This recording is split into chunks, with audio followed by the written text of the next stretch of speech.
तो हमने अपने मित्रों हमने अपने पिछले वीडियोस में बताया कि आप कैसे यह निर्धारित करेंगे कि आपको औपचारिक पत्र लिखना है अथवा अनौपचारिक पत्र। फिर उसके बाद हमने एक अनौपचारिक पत्र लिखा और उसके प्रारूप यानी उसके फॉर्मेट को जाना। जैसा कि मैंने पहले ही बताया है कि आईसीएसई की परीक्षा में ये 7 नंबर का आता है, इसके लिए 7 मार्क्स मिलते हैं और आपको टाइम भी इसके लिए 15 से 20 मिनट ही दिया जाएगा। तो अब इसमें आपको ये देखना है कि अब औपचारिक पत्र का फॉर्मेट क्या होता है, औपचारिक पत्र किस प्रकार से लिखा जाता है। तो इसको समझाने के लिए आज मैंने एक विषय लिया है, एक टॉपिक लिया है जिस पर हम बताएंगे आपको, जिससे उदाहरण के साथ आपका प्रारूप भी आपको समझ में आ जाए। तो सबसे पहले विषय क्या है, आपके मोहल्ले में नियमित रूप से जल की आपूर्ति नहीं हो रही है।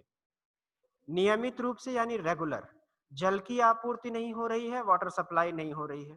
तो इसलिए वाटर डिपार्टमेंट जो है वहां के अधिकारी को इसकी शिकायत करते हुए पत्र लिखिए। तो आप देखिए कि फॉर्मेट क्या होता है। फॉर्मेट देखने के लिए हम सबसे पहले, मैंने यहां से एक छोटी लाइन खींच के आपको बताना है मुझे फॉर्मेट।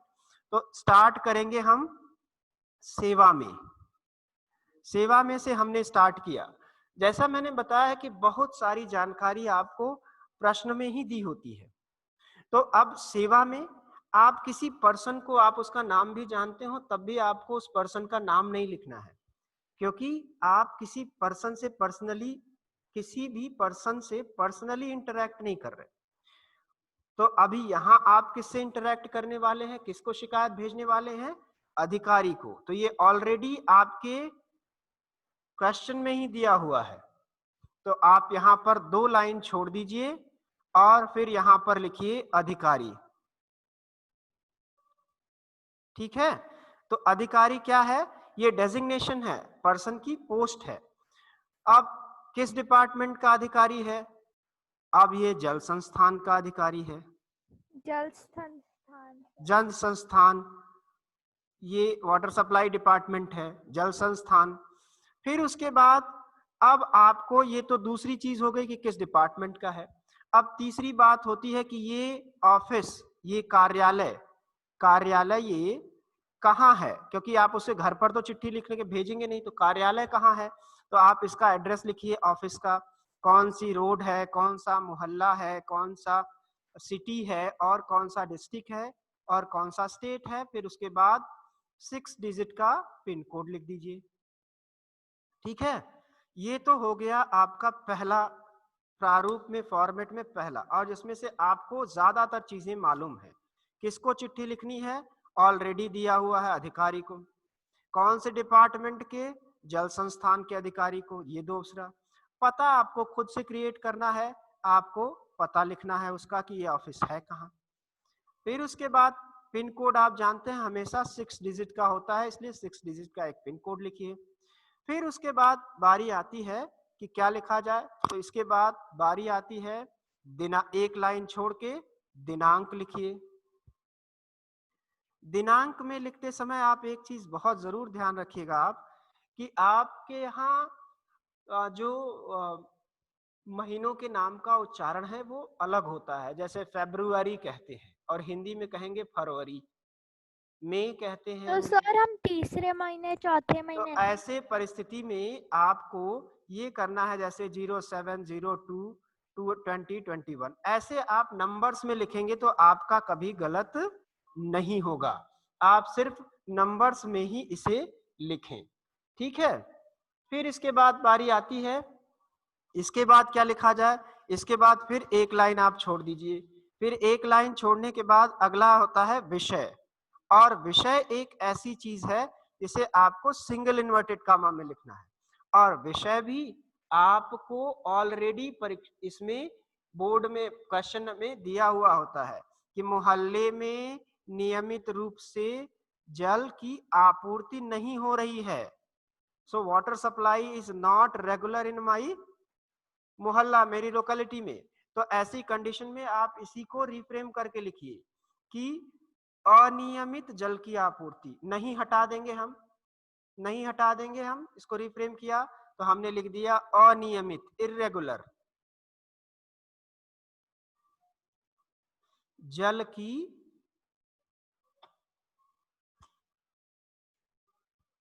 आपूर्ति, ऐसे हमने लिख दिया। तो ये हमारा ये पत्र का टॉपिक हो गया कि अनियमित जल की आपूर्ति हो रही है, इसी के लिए हमने ये चिट्ठी लिखा है और सिंगल इन्वर्टेड कामा हमने क्लोज कर दिया।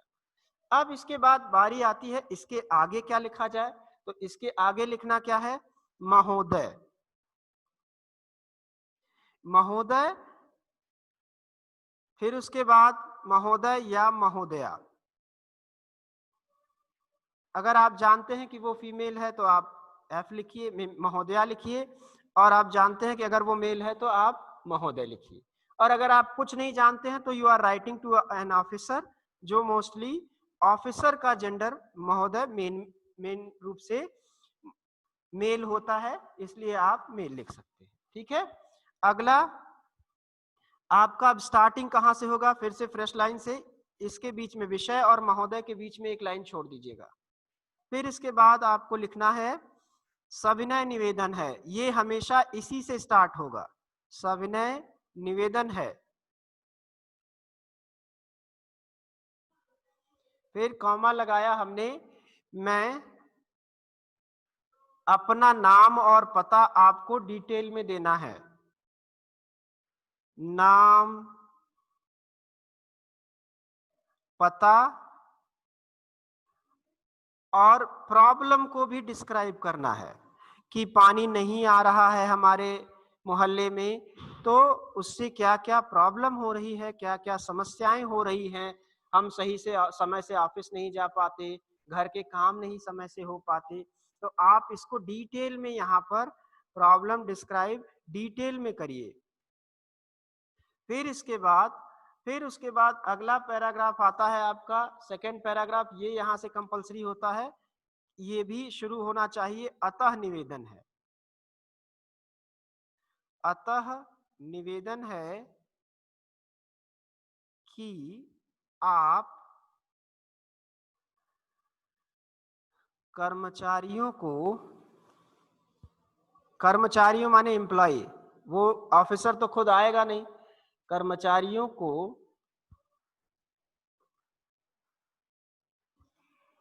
जल की आपूर्ति यानी वाटर सप्लाई नियमित करने का, सर ऐसा लिख सकते हैं, जल से जल, जल की आपूर्ति आदेश दें। तो ही वोंट, वो जाकर के तुरंत थोड़े ना सप्लाई को बनाएगा या ठीक करेगा, उसका जो प्रॉब्लम है तो वो अपने एम्प्लॉइज को ऑर्डर करेगा। तो ऐसे ही ये तो इस मैटर में है, ऐसे ही अगर बैंक की चिट्ठी लिख रहे हैं तो आप अपने कर्मचारियों को आदेश दें कि वो हमें चेकबुक इशू करें। ऐसे ही आप स्कूल में चिट्ठी लिख रहे हैं प्रधानाचार्य को तो आप कहेंगे कि आप हमें छुट्टी दें। ठीक है ना, अतः निवेदन से ही शुरू करना है। फिर दूसरा पार्ट होता है भवदीय, ये एक लाइन यहां भी छोड़ दीजिए, भवदीय लिखेंगे मेल के लिए और फीमेल के लिए भवदीया। ये राइटर है, जो ये किसके लिए है, राइटर के लिए, जो चिट्ठी लिख रहा है, हमारे लिए। हाँ। और यहाँ पर अपना नाम और पता लिख देना है आपको। ये हो गई चिट्ठी आपकी। Okay sir. ओके, तो अब जैसा कि मैंने आपको पहले बताया कि आपको बहुत सारी चीजें पहले से ही दी गई रहती हैं, आपको उन्हें सिर्फ इस्तेमाल करना है, इस्तेमाल करना है। जैसा कि मैंने आपको तुरंत पहले इसी में समझा दिया कि आपके मोहल्ले में जल की आपूर्ति नहीं हो रही है, तो विषय आपको इसी में से मिल गया। 7 नंबर का प्रश्न होता है, इसमें से 2.5 मार्क्स करीब करीब आपके फॉर्मेट के होते हैं। तो इसमें देखेंगे कि किसे चिट्ठी लिखनी है, अधिकारी को, ये डेजिग्नेशन है उसकी, आप उसका नाम जानेंगे फिर भी आप उसको नाम से नहीं बुलाएंगे, उसके डेजिग्नेशन से ही आप उस इंटरेक्ट कर रहे हैं। फिर कौन सा डिपार्टमेंट है ये भी आपने लिख दिया। फिर उसके बाद उसके कार्यालय का कहाँ पता है, कौन से शहर कौन सी गली में रहता है, वो हो गया। फिर आपने डेट लिख दी, फिर डेट लिखने के बाद आपने विषय लिख दिया, फिर विषय लिखने के बाद महोदय महोदया, आप महोदय इस्तेमाल करके हमने पूरा चिट्ठी लिख दिया। पहले अपना कि मैं आलोक त्रिपाठी इस जगह पर रहता हूँ, स्वस्तिक अपार्टमेंट 702 में एसवी रोड पर रहता हूँ, मुंबई में। ऐसे मैंने यहाँ पर लिख दिया। और मेरे मोहल्ले में जल की आपूर्ति नियमित नहीं हो रही है, जिसकी वजह से मुझे ऑफिस जाने में तमाम तरह की मुश्किलों का सामना करना पड़ता है। सुबह बच्चे स्कूल के लिए समय से तैयार नहीं हो पाते, घर की साफ सफाई और तमाम तरह की मुश्किलों को यहाँ पर प्रॉब्लम को डिस्क्राइब कर दीजिए, जो करीब करीब आपका 8 से 9 लाइन में होना चाहिए। फिर उसके बाद आप सेकंड में आप लिखेंगे कि what do you expect from them. तो ये लास्ट पैराग्राफ है, what I am expecting from the person. तो अतः निवेदन ये कंपलसरी है, ये होना चाहिए, इसी से सेंटेंस शुरू करना है। और what do you expect from them ये आप यहाँ पर लिखेंगे। फिर एंडिंग में अगर आप मेल है, राइटर मेल है तो भवदीय लिखेगा, और फीमेल है तो भवदीया। फिर उसके बाद अपना नाम और पता लिख देंगे। इस तरह से आपकी चिट्ठी पूरी हो जाएगी। ठीक है, तो आप पहले इसका टॉपिक लिख लीजिए और उसके बाद फिर फॉर्मेट को देख लीजिए और फॉर्मेट को कॉपी कर लीजिए कि औपचारिक पत्र का क्या फॉर्मेट है। तो सबसे पहले आप इस टॉपिक को लिख लीजिए। अब आपने इसको फॉर्मेट अगर कॉपी कर लिया और आपने टॉपिक भी लिख लिया, तो अभी आप इसी विषय पर एक पत्र लिख करके एक अभ्यास कर लीजिए। इसमें पहले हिस्से में होता यह है कि ज्यादातर लोग लिख देते हैं जल संस्थान के अधिकारी। यहाँ पर ऐसा आपको नहीं लिखना है। अधिकारी है जल संस्थान के, जल संस्थान इसका विभाग है, तो इसलिए ऐसा ना लिखिए कि जल संस्थान के अधिकारी, ऐसे नहीं। बहुत बार हमने परीक्षाओं में देखा है कि विद्यार्थी इस तरह की गलतियां करते हैं कि आप लिखेंगे जल संस्थान के अधिकारी, प्रबंधक, ऐसे नहीं लिखना है। आपको पहले उसकी पोस्ट लिखनी है, पोस्ट यानी डेजिग्नेशन, अधिकारी, फिर उसका डिपार्टमेंट लिखना है, फिर उसके ऑफिस का एड्रेस लिखना है। तो आप इस तरह की गलती ना करिएगा कि जल संस्थान के अधिकारी लिख दे। यदि आपको यह लिखा जाए कि अपने स्कूल के प्रधानाचार्य को चिट्ठी लिखिए, पत्र लिखिए, तो आप ये थोड़े ना लिखेंगे कि स्कूल के प्रधानाचार्य, आपको लिखना होगा प्रधानाचार्य, फिर यहाँ पर आप अपने विद्यालय का नाम और ये सब लिखेंगे।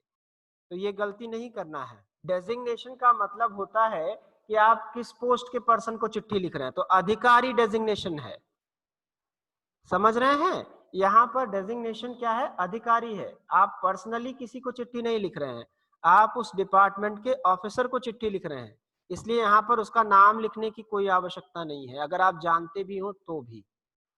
तो डेजिग्नेशन उसका लिखिए।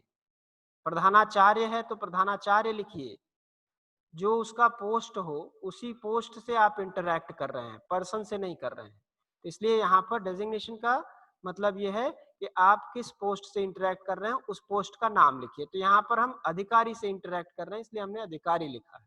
जल संस्थान अधिकारी का पत्र लिखना है, तो आपको इसका डिपार्टमेंट पहले से ही पता चल रहा है, तो इसलिए उसका डिपार्टमेंट है जल संस्थान। तो जल संस्थान का अधिकारी है तो आप उसका डिपार्टमेंट लिखिए कि वह जल संस्थान में काम करता है। आशा करता हूं कि मैंने आपको अनौपचारिक पत्र का फॉर्मेट ठीक तरह से समझा दिया है। यदि इसके बाद भी कोई शंका हो, कोई डाउट हो, तो आप मुझे कमेंट करके पूछ सकते हैं। और इस तरह के परीक्षा से जुड़े हुए तमाम वीडियोस के लिए आप मेरे चैनल को सब्सक्राइब कीजिए। और समय समय पर आईसीएसई के लिए क्विज और रिवीजन के लिए टेस्ट का आयोजन भी कर रहे हैं, तो आप मेरे चैनल को सब्सक्राइब कीजिए और नोटिफाई कीजिए, जिससे ज़रूरी वीडियोस आप तक पहुंचता रहे। और फिर आपसे एक ज़रूरी विषय पर फिर से मुलाकात होगी। तब तक के लिए अपने मित्र आलोक त्रिपाठी को इजाज़त दीजिए। और साथ ही साथ ये कहना चाहूँगा कि फिजिक्स के लिए भी हमारे पास हमारे एक अध्यापक का चैनल है, मैं उसका लिंक डिस्क्रिप्शन में दे देता हूँ। फिजिक्स और जनरल मैथमेटिक्स की संबंधित कोई भी जानकारी आपको प्राप्त करनी हो तो आप उस चैनल को भी देख सकते हैं। अब अपने मित्र आलोक को इजाज़त दीजिए। नमस्कार।